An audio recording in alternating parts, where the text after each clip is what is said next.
I love you, Allah.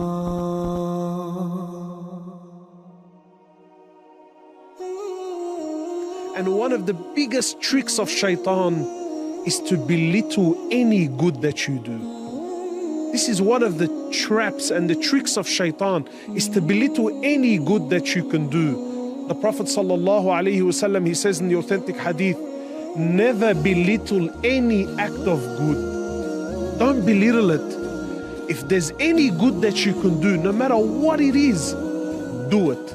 Allah Azza wa Jal, He says in the Quran, فَمَنْ يَعْمَلْ مِثْقَالَ ذَرَّةٍ خَيْرًا يَرَى. Imagine Allah Azza wa Jal says, anyone who does an atom's weight of good. What is an atom? How insignificant is an atom to any human being? Something you can't even see with your own eyes. But Allah Azza wa Jal says, anyone who does an atom's weight of good, he shall verily see it on the day of resurrection. So my brothers and sisters, there are numerous ways of doing good. Jump on them. Take every single opportunity that you can. The Prophet ﷺ, he says, even meeting your brother with a cheerful face, meeting someone with a smile on your face, that's a sadaqah, that's an act of charity. That's a means that Allah Azza wa Jal can reward you with good. Anything. Wallahi, it doesn't have to be dramatic.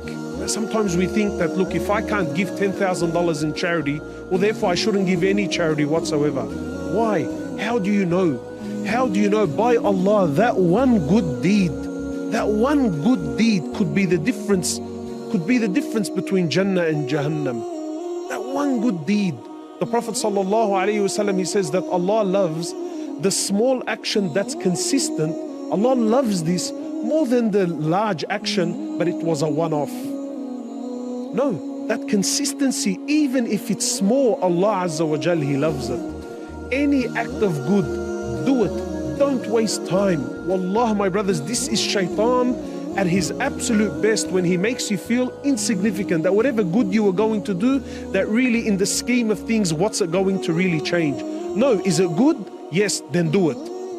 Do it. Don't worry about how and where and why and really is it going to change anything. That's Allah's job.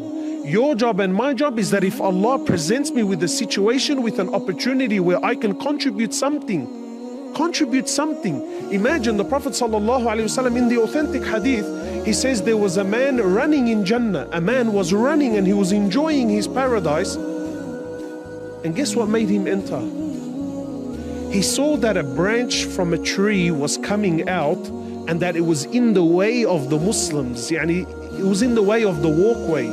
So the man decided, he said to himself, I can see that this branch has become an inconvenience. It's become a nuisance for the Muslims.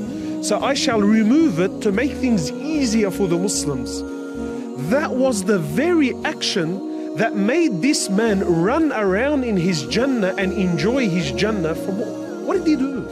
Wallah, in the scheme of things, he removed a branch. The Prophet ﷺ, he says, the good and the bad deeds of my ummah was presented to me. He said, and I found that removing a harmful object from the road was put in their good deeds. Something as little as this. Abu Hurairah radiallahu ta'ala anhu, in the authentic narration, he calls upon the Muslim women and he says, oh Muslim women, don't belittle any act of good, even if it's giving your neighbor the hoof. Imagine the foot of an animal. What value does that have? But to give that as a gift to your neighbor is an act of good. And this is Islam, that a believer should be the one who does good wherever he is, no matter what the situation is, no matter what the vibe. If you see an opportunity to do good, jump on it, because by Allah, you don't know what may come out of this. Think of it as a seed that you planted into the earth. You don't know what's going to come out of it. We do what we do for Allah's pleasure, and then we see whatever Allah wants to do with it. An atom's weight, you shall see its reward on the Day of Judgment.